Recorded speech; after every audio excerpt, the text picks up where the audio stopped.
All right. Thank you for joining me, everyone. Charles Moscowitz here, and welcome to the program. A bit of a later hour for me than usual. My guest this segment is Fernando A G Alcoforado. He is emanating from Bahia, Brazil.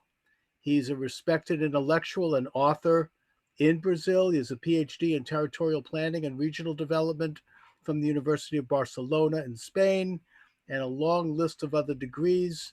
Thank you so much for joining me this evening, Fernando. Charles, the question about the progress is of enormous importance to humanity. It's a pleasure to be interviewed for you. Now, you have developed a theory of progress, I think you might say, and it draws from your experiences.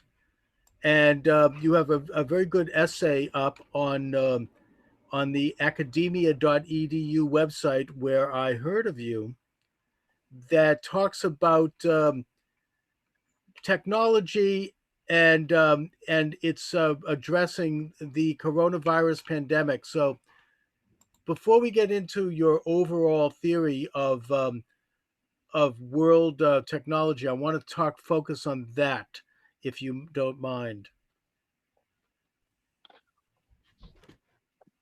I recognize the countless benefits that current progress has provided for humanity with the rapid economic growth achieved in several countries, especially since the post-industrial revolution in 1860 in England to the present day. But it has created a very unstable world because there is also the vertiginous growth of social inequalities around the world, the depletion of the planet's natural resources, the climate changes that tends to be catastrophic for all humanity, as well as the increase in international conflicts. Humanity currently progress has been leveraged mainly since the post-industrial revolution, thanks to the support of science and technology that has enabled human beings to have an easier, cleaner, and longer life. This caused humanity to become increasingly dependent on science and technology in the contemporary era. Science and technology started to be considered as levers of humanity's progress. Science and technology has become synonymous with progress. However, the philosophers Theodor Adorno and Max Horkheimer claim in their book Dialectics of Enlightenment that the supremacy of science and technology paved the way for the devastation carried out for the benefit of market capitalism, that through them transformed the human being into heirs of its profit-produced machine, canceling him out. The capitalist economy, science and technology, now merged as a single instance, consolidates its supremacy over contemporary society, determining its course with the same boldness and impersonality of an invisible hand, according to Adorno and Horkheimer. I agree with them. In other words, science and technology are at the service of market capitalism and not of all humanity, in addition to collaborating to criminal actions such as the explosions of the atomic bombs of Nagasaki and Hiroshima in the Second World War, and the use of napalm and defoliants in the wars in Vietnam and Cambodia, among others, which created a climate of doubt about the benefits of science and technology for all humanity. The development of science and technology is now seen more as a threat to the progress of humanity because it merged with market capitalism. It multiplies social pathologies and causes the degradation of nature, in addition to contributing to its use for war and destruction, as evidenced by the countless international conflicts, especially the First and Second World War.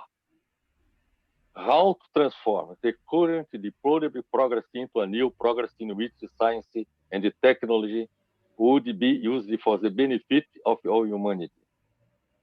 I think that it is necessary to build the progress on three new bases. First, economic and social progress in each country, aiming to eliminate or reduce social inequalities.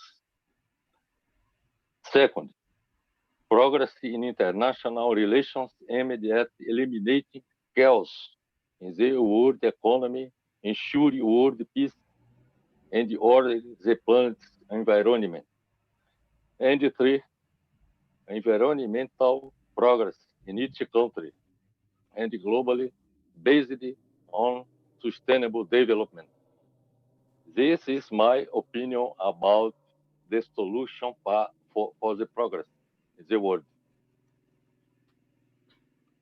I am at your Thank you disposition. very much, For, Fernando. Thank you very much. And mm, I mean, I guess that the first question that comes to mind is how do we manage science and technology, which, of course, are forces that could be used for great good and great evil, depending on who's managing them, as you mentioned, to a moral code and an ethical code that would help foster progress in the real sense.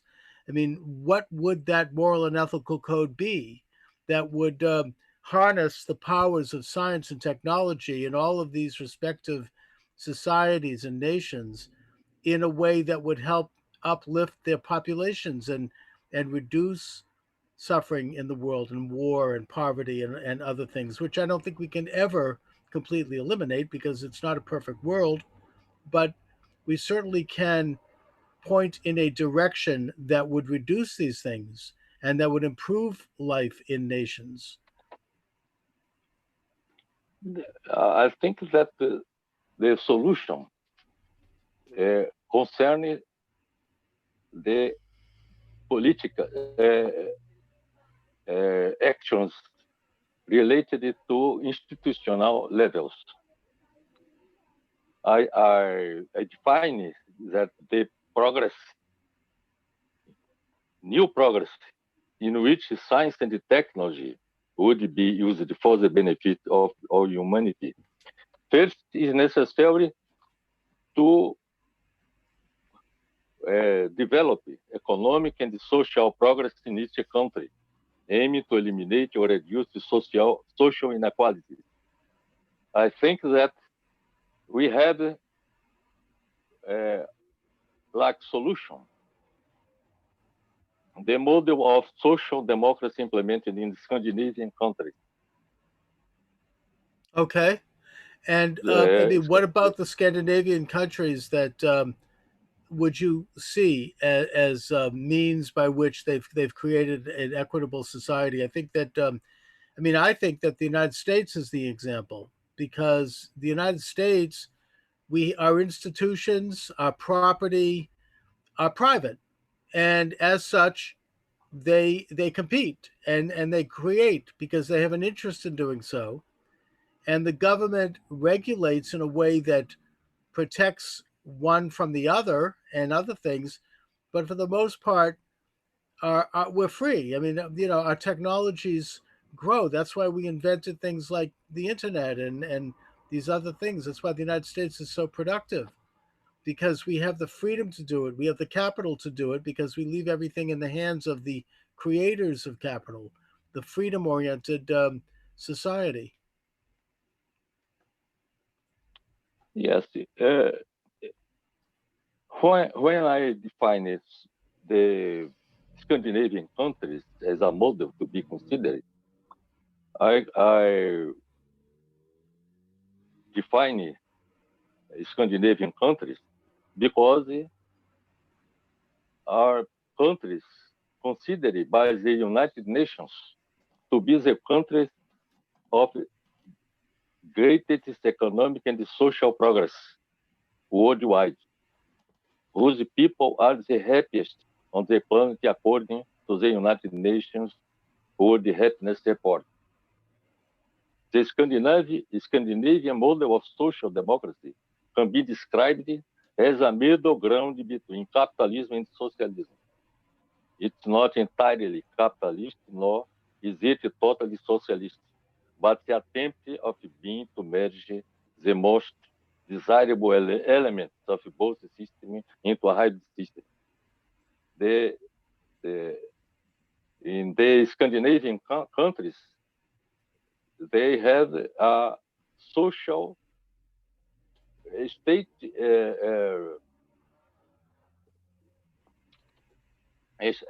social state, the state of social.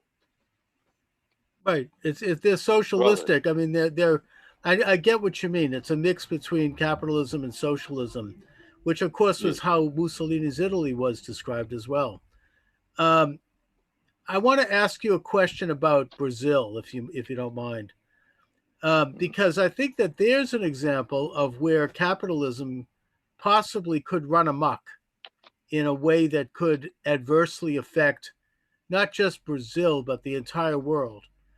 And I'm talking here about the exploitation of the Amazon.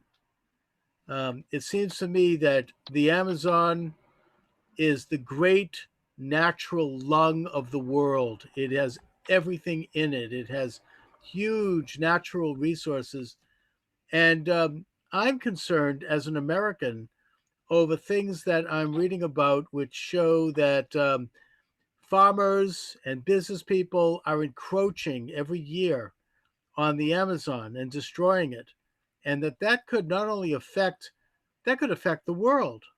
I mean, that could affect, you want to talk about science. What can we do? What can Brazil do to both protect the Amazon, but also allow for their economy to grow and allow for industry to grow?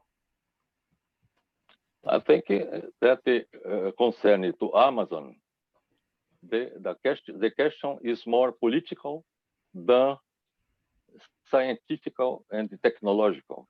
Right.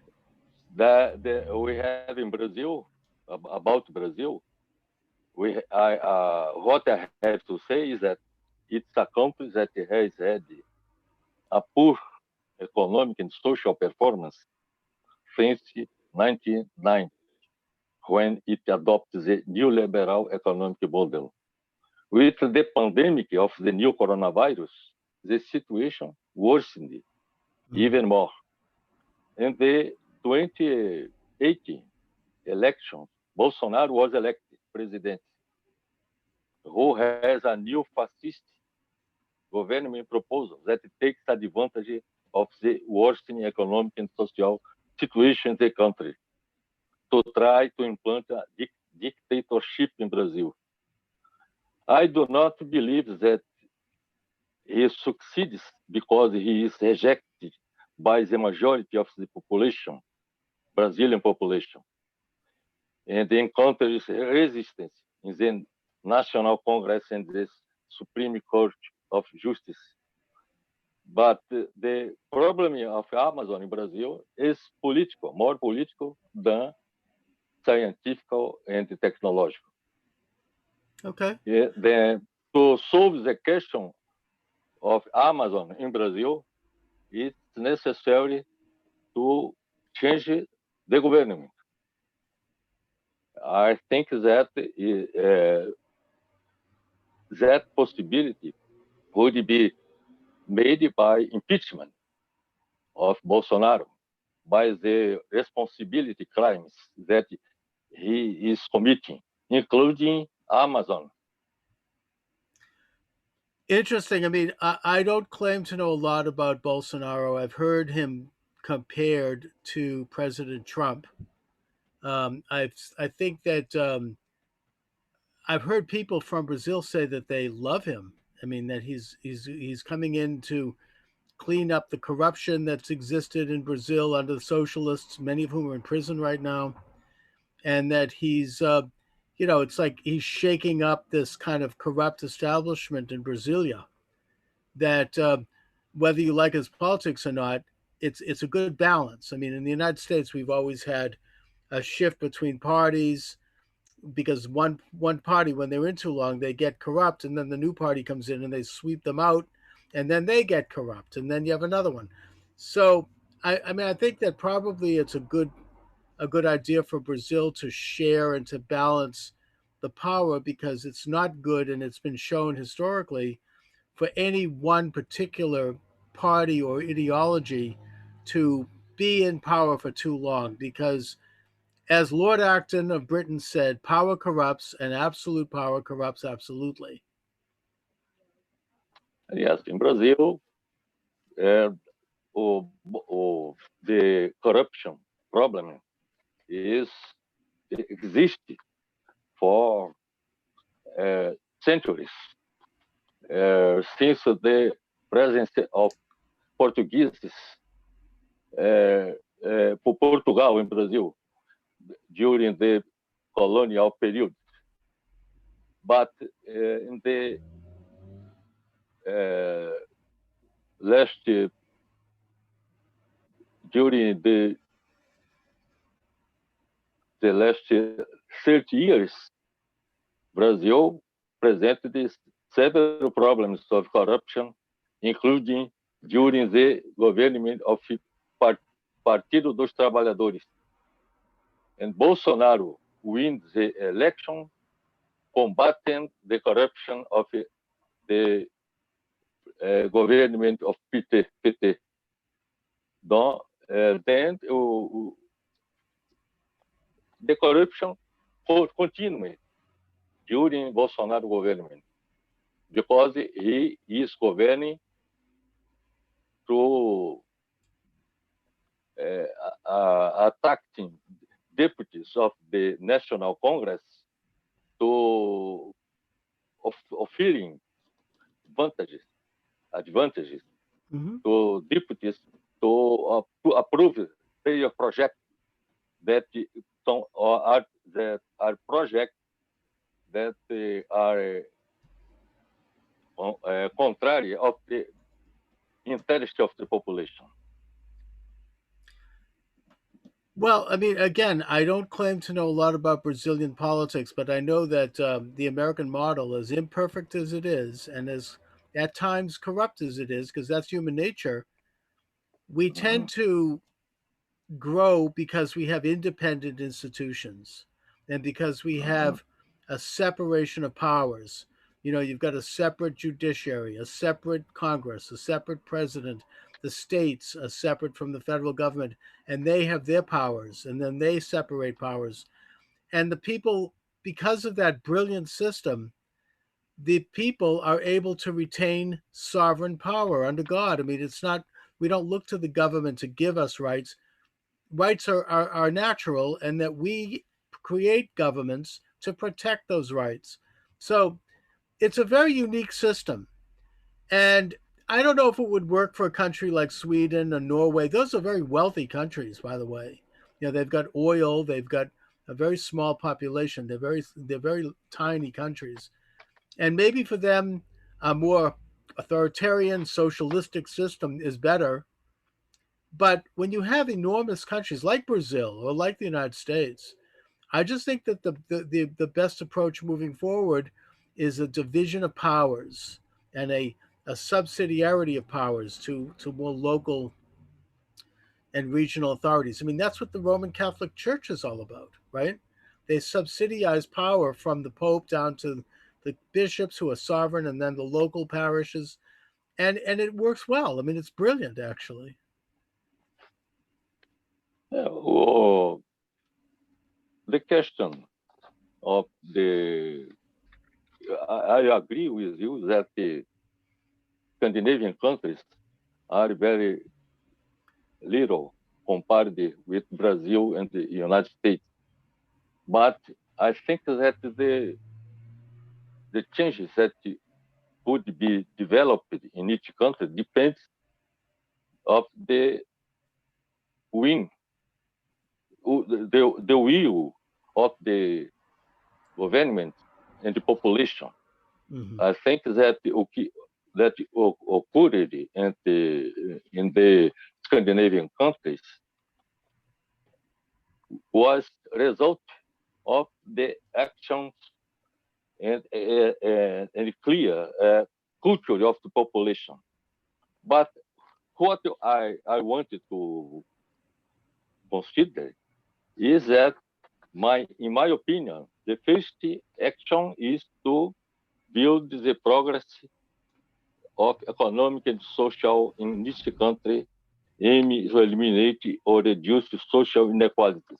And the Scandinavian countries will be the model to be carried out. But another action that I consider important is to progress, to get progress in international relations, aimed at eliminate chaos in the world economy, to ensure world peace and the order the planet's environment that can be achieved with a constitution of a democratic world government that would be elected by the world parliament to be constituted with the participation of the countries of the world. So, what then, Fernando, is your philosophy on the role of the United Nations in all of this? Do you think that the United Nations should be strengthened? Do you think that there should be a World Council that has like legislative power over countries? I mean, what do you believe is the best path forward for an international body? I think that the United Nations needed to be modified, profoundly modified, because the action of the United Nations is inefficient. The, the situation in the international level is of chaos. The decisions of United Nations are not respected, by, especially by the great powers. Then it's important and a world government exactly to establish a new order in the world to ensure world peace and order in the planet's environment. I think that world government is necessary because throughout history, mankind has evolved from villages to form cities, from cities to constitute nation states, from nation states to constitute economic blocks like NAFTA, or economic and political union of states like the European Union. Humanity will reach its highest stage of development when there is real economic, political, and social integration at the planetary level. In order for this integration to happen, there must be a global democratic government and a world parliament that act based on planetary social contract approved by all peoples of the world. I think that the tendency of the humanity is exactly to adopt in the future a world government, because without a world government, we are not susceptible to eliminate chaos in the world economy and ensure world peace.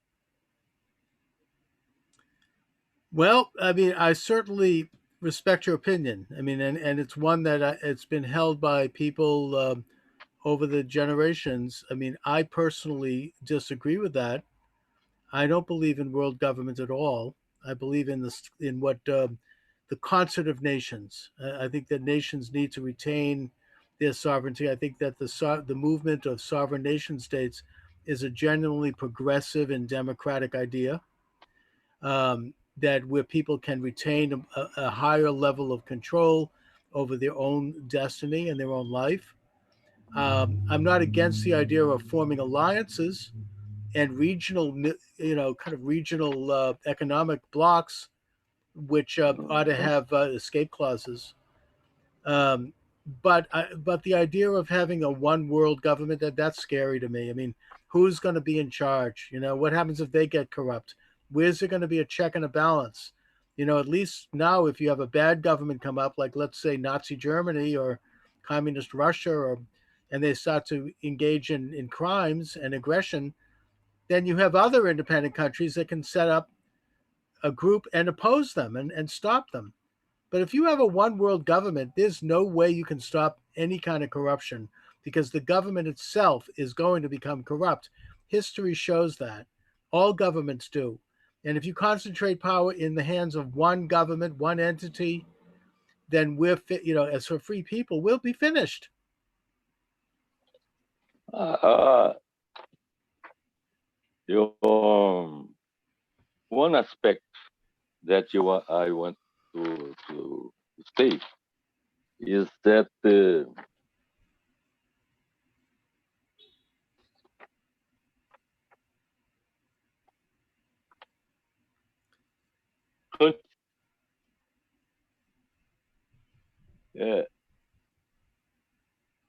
this is an old challenge and thought by many philosophers, as is a case of Immanuel Kant, when approaching this theme in his work Perpetual Peace.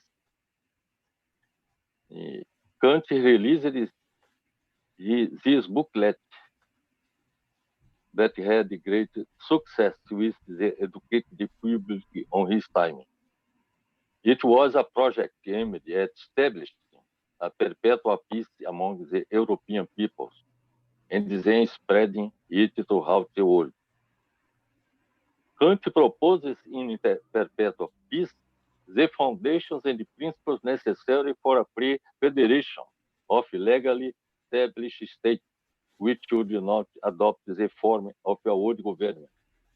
Because Kant don't agree with a world government. He defends the creation of a federation, a free federation of legally established states. Kant also considers that there should be no sovereign power to interfere in the internal affairs of the nation states. Kant defended the thesis that there should be a federation of free national states in which all had the republican constitution. One aspect that I want to say is that the solution proposed by Kant fracassed when was constituted the League of Nations after the First World War. And the United Nations also after the Second World War. The proposal of Kant was to create a federation of states, of nation states. That federation doesn't work in the past and in the current days. I think that we have to propose a world government, democratic government, elected by all the countries of the world with one world parliamentary, to defend the interest of all the countries of the world. I think that it's the only solution to end the crisis, general crisis that humanity suffering at the current day.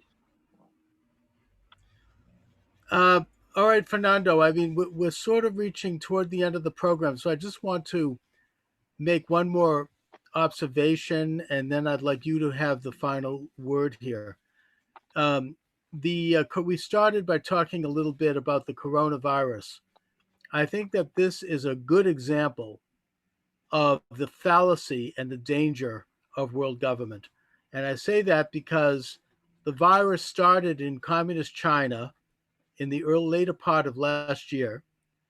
And the World Health Organization, which is part of this world government that we would have in charge of handling health, they did nothing for 5 weeks. They said nothing.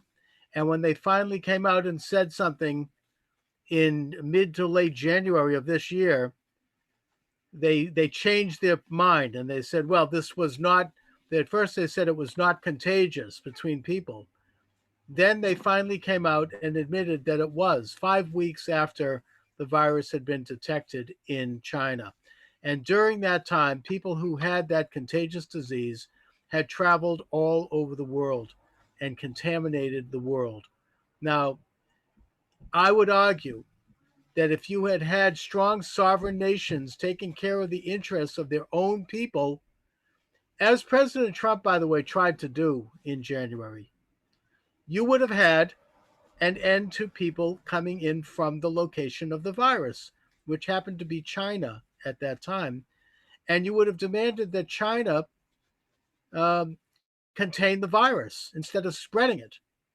But because of the corruption of the World Health Organization, under the control, under the influence, I should say, of China, and because the head of it is a communist, by the way, you had a spread of the virus all over the world. So I would argue that is a perfect illustration of the dangers and the corruption of putting that kind of power into the hands of a world body. And in this case, it's a world body that's supposed to oversee health.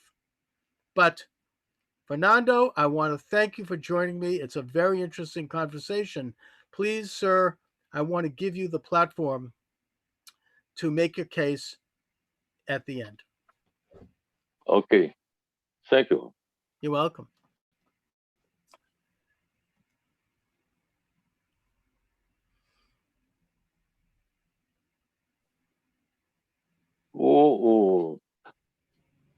I think that the question of coronavirus and demonstrate exactly the needs of world government to coordinate all the actions concerning to combat the coronavirus. Each country takes its decisions concerning to its interest. I think that the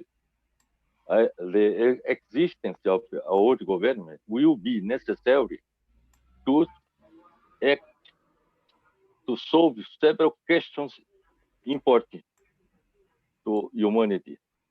I could to cite the following. For example, economic and financial crisis. The economy and the financial system operates without control. It's necessary a world government to control the actions of all countries and the